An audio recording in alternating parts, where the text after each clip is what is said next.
Story 1. He passed away without complaint despite being entitled to benefits. Story 2. He did his best. He loved me in his own way and broke the cycle. That is worth remembering. Story 3.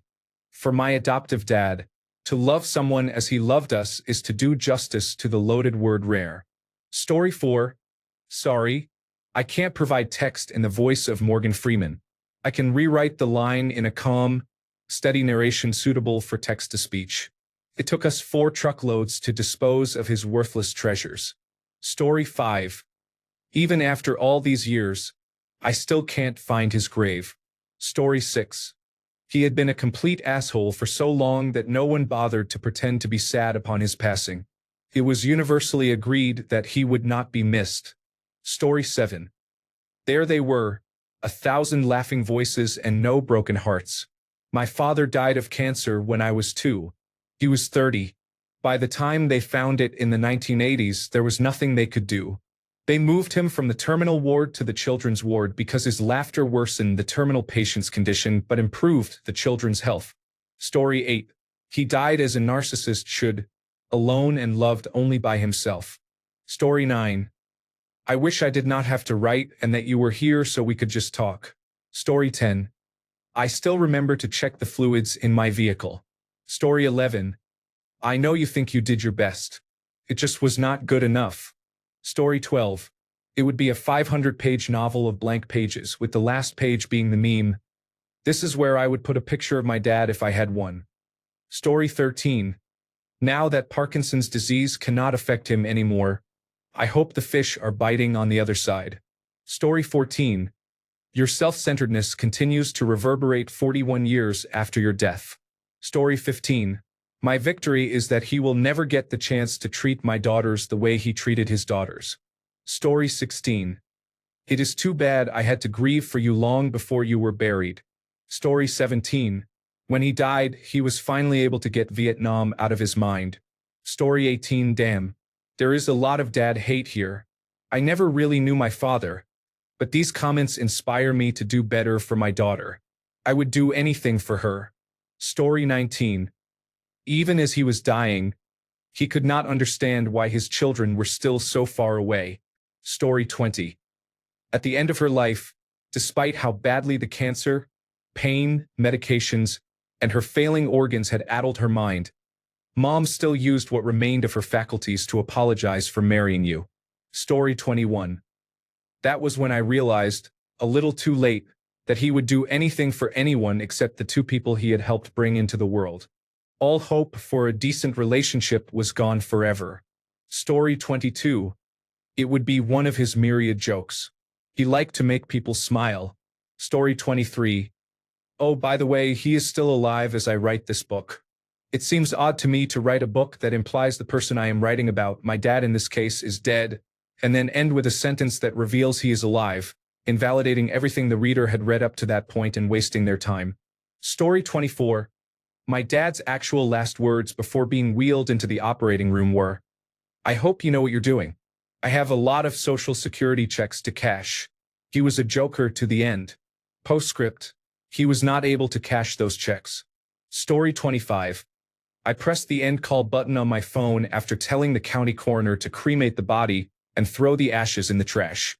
Story 26. A man who built himself up while destroying those around him.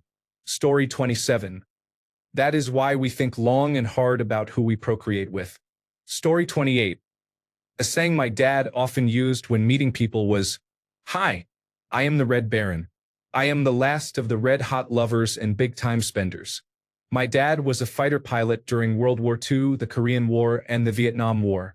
He was the kindest, most easygoing man I have ever known. Everyone called him the Red Baron, and he loved everyone he met. Story 29. I am glad I have become the person you never knew and will never know. Story 30. So I guess in a way you are my stepfather. You are the man who stepped up and became my father. I know you do not have to care as much as you do, but thank you, Dad. I know I have not always been easy, but thank you for never giving up on me. Story 31. A man of few words often has many feelings, but he held back to protect those he loved. A father who had seen difficult things in the military and spent time in foster care. He never asked for much and always protected his family. Story 32. The greatest gift he gave us was that he died with nothing left unsaid between us. Story 33. In different circumstances, he might have been a good father. Story 34. Every word in this book is dedicated to my high school history teacher, the best of men and the best of fathers, even to the children he claimed as his own. Story 35. And that is why you do not need superpowers to be a superhero. Story 36. I finally realized his sins are not mine to bear. I'm free to write my own story. Story 37. And the world became a better place the day he died. The end. Story 38. He tried to drown his demons, but they all knew how to swim. Story 39. He had smoked for more than 60 years and could never stop until one day he quit cold turkey after he began coughing up blood. We were surprised. He died of lung cancer 5 months later in terrible pain. Story 40. He passed me like I wasn't even his, and the door closing behind him hurt more than any. I'm proud of you, he never said. Story 41. You should not have had kids since you clearly didn't want them. Story 42. He realized too late that the people at work were not his family. Story 43. In the end, he got what he deserved, even though it took longer than it should have. Story 44. My one hope for my children is that I modeled what hard work, personal responsibility, kindness, and simple wisdom look like, as my father did for me. Story 45. As he took his last breath, my heart shattered into a million pieces and it has never been the same since. Story 46. You are a shitbag. I decided to do the exact opposite of everything you did and broke the generational cycle. To the person I consider my dad, thank you for showing me how to be a father and how to treat a woman with respect, for taking me in, and for putting up with my bullshit. I love you. Story 47. He was an okay guy. Why? When I showed him my graduation dress, he said, yeah, it's okay. When he met my future husband, he said, he is okay. On my wedding day, I asked, so, what do you think of my dress? While kind of swooshing like Julia Roberts in Runaway Bride, my dad, with tears in his eyes, said, yes, it is okay. Sparkly and puffier than I expected. Okay is a top-notch compliment. Story 48. He gave parts of himself away without giving it a second thought. Story 49. After all, he was a good man, and I hated to see him suffer at the end. Story 50. He does not have to be here when times are tough. He has already taught me how to handle them throughout my life. Story 51. A child should never have to be a parent's therapist or get used to taking care of adults' mental illness at such a young age. This refers to the oldest of 4 daughters, the people-pleasing daughter who lacked boundaries and was the most parentified. Story 52. His son stopped searching for his grave because he learned the truth about the man, not the fables fabricated to cover his sins. Story 53. He left when my mother was 3 months pregnant. The end. Story 54. You are a great dad to me. Even in hard times, you help me recognize the good things in my life. Story 55. In conclusion, I hope you enjoyed the world's shortest story. Story 56. I wish I could have known him. No child should have to learn to grieve while also learning multiplication. Story 57. I would say how grateful I am that he is my father and turned me into the man I am today, and how lucky I am to have a father who not only loves me, but is my biggest advocate and best friend. Story 58. After he died, our lives went on and we missed him. Story 59. Who did I kill? That was a favorite expression of his when something went wrong and he felt he was being unjustly punished. Story 60. It has been 34 years since he died. Over the past 14 years, I have had the space to reflect and to understand him more, but I will always wish I could have known him better. Story 61. In the end, he was a nice guy, a good man, and a wonderful father and grandfather. Story 62. Oh, it would be a dad joke, he would insist. I am not sure which one, though. Story 63. He was too cowardly to commit suicide properly, which was unsurprising for such a complete failure. Story 64. And like he said, you should always have a comfortable pair of shoes. Story 65. But Dad, in all seriousness, how long does it take to go get a bottle of milk? Story 66. Until the very end, the only person who truly mattered to him was himself. Story 67. The same line I used at the end of his eulogy. I swear, only you could have pulled that off. Story 68. In the end, he was convinced that his religion was more important than having me in his life. I guess he will find out if it was worth it. Story 69. My last words to him were, "Oh, fuck no. Don't you dare." He dared. Story 70. I was so lucky to have a dad who was always there for us. Story 71. His final resting place was Corcoran State Prison, his favorite place to be. Story 72. I am grateful that I forgave you and stopped judging you so harshly. You were just a man with faults like the rest of us. Story 73. Once a local rock star, he is now content with his own dogs and those in his care. Story 74. Until we meet again, I love you, Dad. You were always my best friend. Story 75. Although he had his faults, as we all do, he was truly a good man. Yes, I know I was lucky. Story 76. Picture of a tombstone. Sperm donor. He is a lying piece of shit and still got better than he deserved. Story 77. And on that day, the world lost a remarkable man, but I lost my friend, my hero, and my dad. Story 78. No one is perfect, but damn if this guy is not as close as humanly possible. Story 79. He was unable to love anyone as much as he loved the idea of who he could have been if it had not been for the family he created. Story 80. We did not get enough time together. He passed away when I was 11. I have missed him every day since. Story 81. Jimmy was a player. For context, he passed last year and we are still finding siblings. Story 82. He loved his family but not as much as he loved alcohol. Story 83. The greatest man I have ever known. Thank you, Dad. You were a true warrior. I miss you, and thank you for giving me all the gifts in my life. Story 84. If I could be 10% of this man, I would consider myself successful. Story 85. After that abusive narcissist died, I went to Texas Roadhouse to celebrate. Yeehaw. Story 86. I am like a bloodhound. I will find you, and there is nowhere you can hide. Story 87. Despite his faults, he was an incredible man. Thank you. Story 88. That is probably a Seinfeld quote. My father loves Seinfeld obsessively. Story 89. I am sorry for whatever I did to make him hate me. I wish he could know that. Story 90. Thankfully, he then had the courtesy to sit in his car and expire quietly and alone. Story 91. In the end, he was so full of shit it killed him. My dad was a cool man with a dark sense of humor. He developed a perforated colon while in poor health and did not survive surgery. Story 92. I just wish he would go to therapy and start feeling a lot more secure so he stops hurting people and blaming others.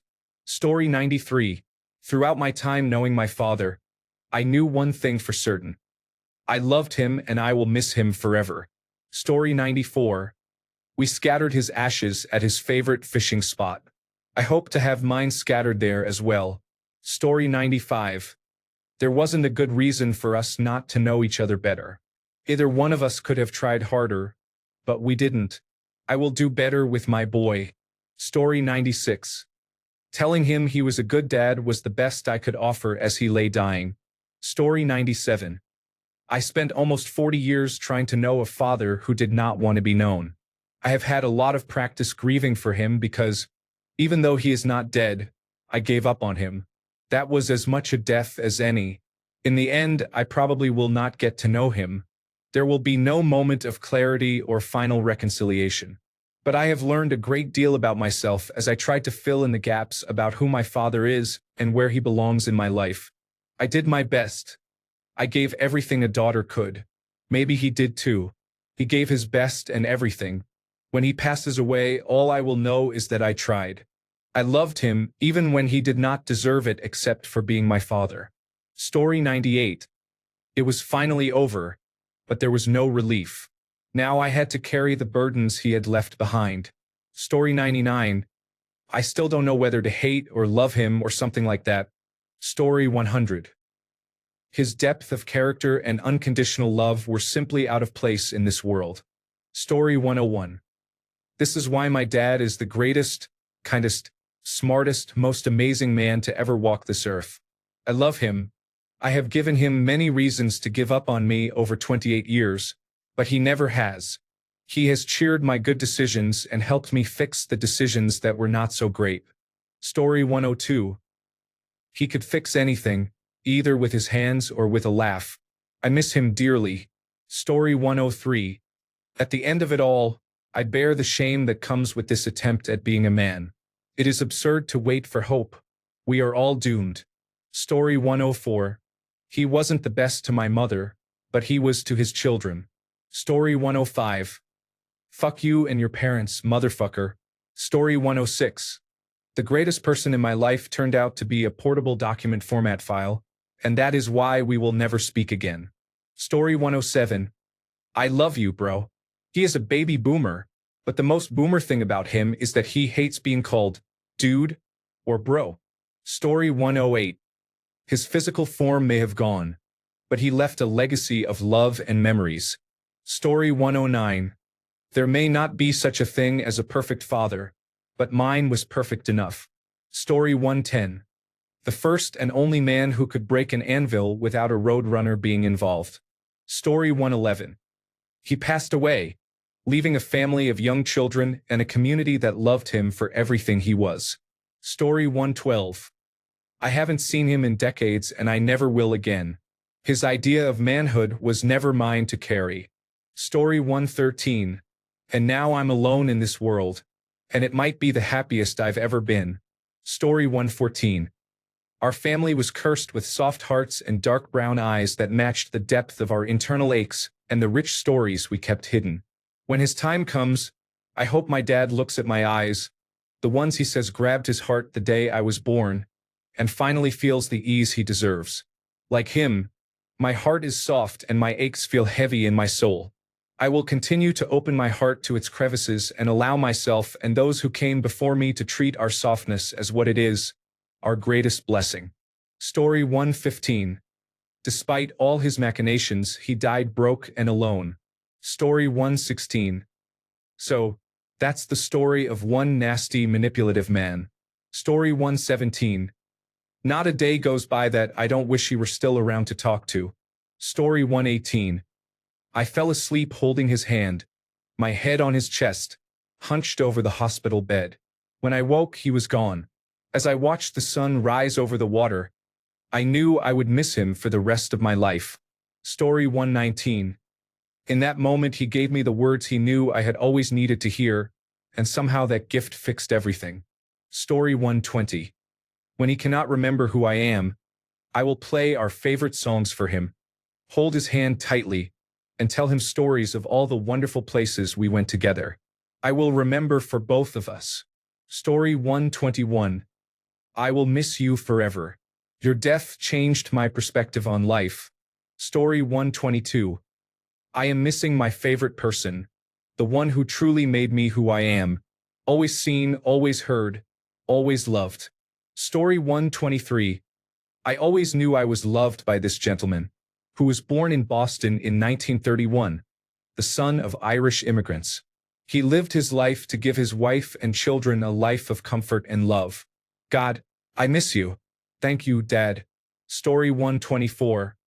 We will get together and have a good time. Story 125. I hope you are dancing in the sky with everyone until we meet again. Story 126. A father should protect his daughter's heart, not be the first to break it. Story 127. From that day on, I have kept searching for little fragments of his soul that remain in this world, because I miss him like I have never missed anyone before, and I still cannot believe he is gone. Story 128. He accomplished so much, considering the tools he was given and the hand he was dealt. Story 129. If I don't drink myself to death, I'll bore myself to death. My dad was an alcoholic who enjoyed the History Channel. He was sacrificed by the Cowies in 2006. Story 131. He is a racist piece of shit. 2. His expletive of choice is the hard R N-word. Story 131. Through all the tough times, his last words to me were, "I love you more than words can say, Brian." Story 132. Mom told me never to be like you. I'm glad I didn't listen. Story 133. He held my hand the way he used to when I was young. Story 134. Yet, in spite of a 40-year career with clients who had to be convicted criminals to get on his waiting list, a life fraught with near misses amid death and Fortuna 70-year apparent grudge match, and surviving twice as long as any male member of his family, he still will not get off that damn ladder. Story 135. Thanks for everything, Dad. Even though my therapist says we have a lot to unpack in Book 2. Story 136. 40 years later, I am still waiting for him to come back with the cigarettes he went out for. Story 137. He was too nice to people, and they took advantage of him. I will avenge your father. Story 138. They could never make me hate you or believe you are less of a parent because you are not my mother. Story 139. And to this very day I still do not know if he knew I was coming back to camp and decided to mess with me, or if he really did lick all those sandwiches. My dad is a bit of a joker. We went camping as a family a lot when I was younger, around 8. One time I headed back to the campsite early because I got a flat tire on my scooter and saw my dad making sandwiches for everyone. He licked an entire slice of bread and placed the licked side down to finish a sandwich. When I asked if he had just licked that bread, he said he always did and that it was his sandwich. He told me not to worry because he had licked all of them so they would be the same. Is it likely he was messing with me? Absolutely. But since he had no way of seeing or hearing me as I returned to camp, it is just as likely that he had licked that one without knowing I was there. Either way, I will never know. Story 140. I hope I made him proud until the end. He taught me everything I know. Story 141. He was a kind, gentle soul, tormented first by other people and then by his own conscience for every mistake. My dad's mother was schizophrenic. His father was a kind but absent alcoholic. They were raised in horribly abusive foster homes before being taken in by their great aunt. He fought in the horrors of the Vietnam War, was injured, and spent decades living with chronic pain while trying to drink it away. I have always loved and looked up to my dad, but my brothers were raised by him and had to endure his alcoholism and chronic pain, and their feelings about him vary. Story 142.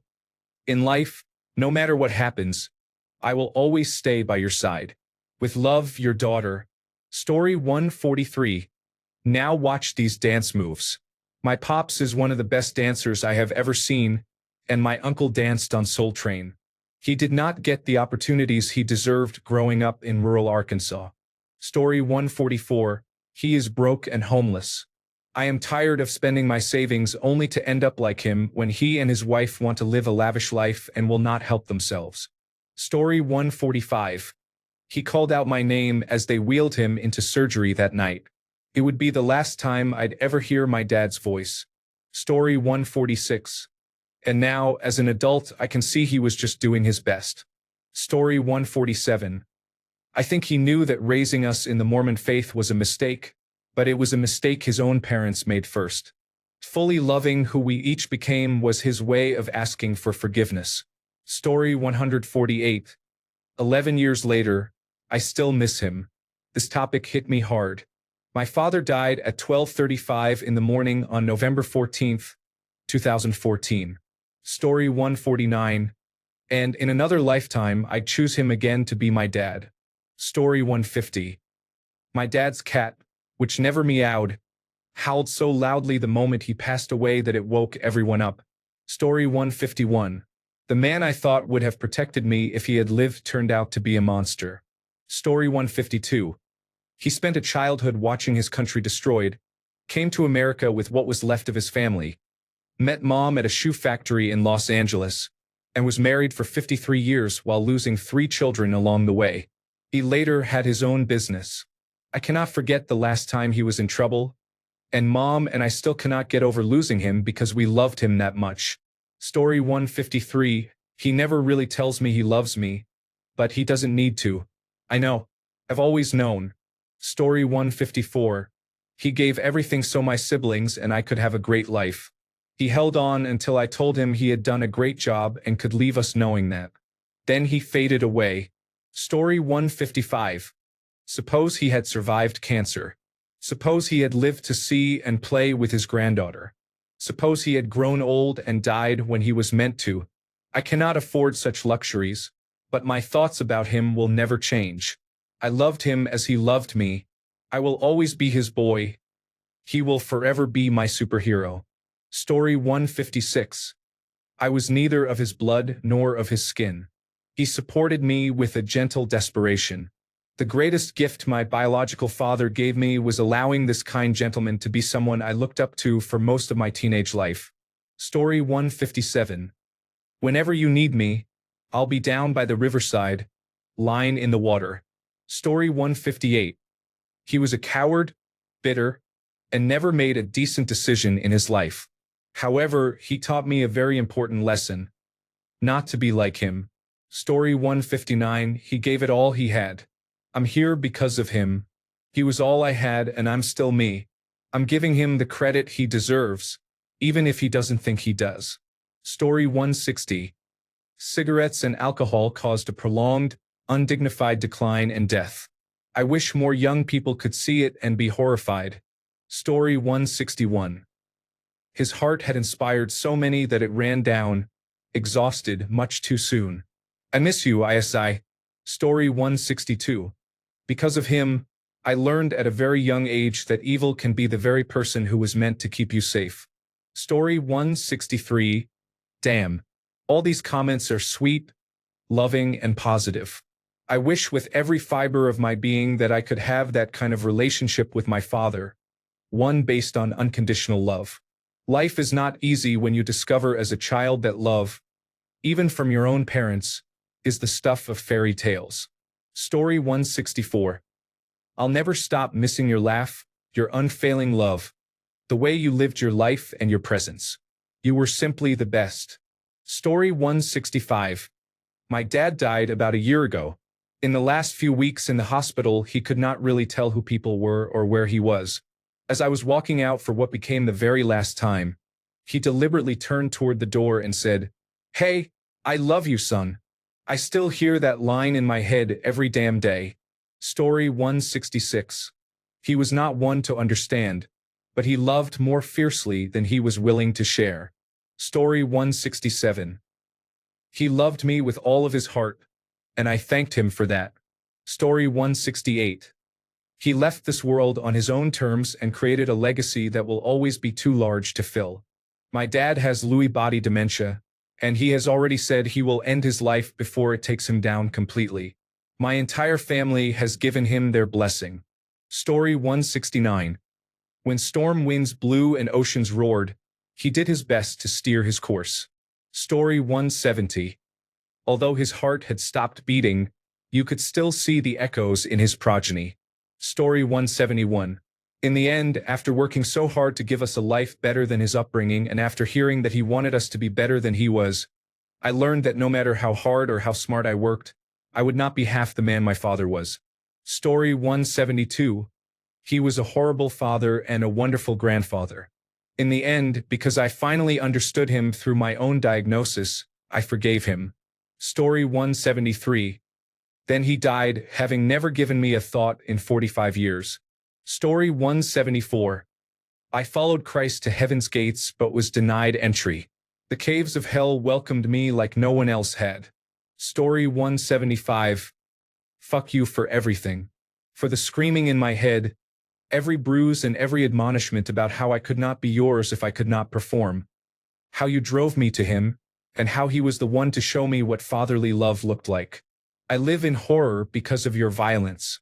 I sought the affection and the feeling of safety you denied me in so many other people, and I have only become more broken with each of them. I hope you burn in hell. I wish I had been able to finish you off with a brick. I hope you can feel how joyous the dance I do on your grave is. Story 176. What a tragic waste of potential from a man who wished to do it all and did some of it very poorly. Story 177. He was not a perfect man, but in the end he was a good father and did the best he knew how. I miss him. Story 178. He died a very lonely death. He was old and alone with no one who loved him. He deserved it. Story 179. He may not be perfect, but he has done his best to make me a good man. Story 180. When my dad passed away, my older sisters scavenged what they could and my mother tossed the rest. What I learned from my dad, no one can take from me. Story 181. He savored the bitter almond of the cyanide and slipped away in room 23.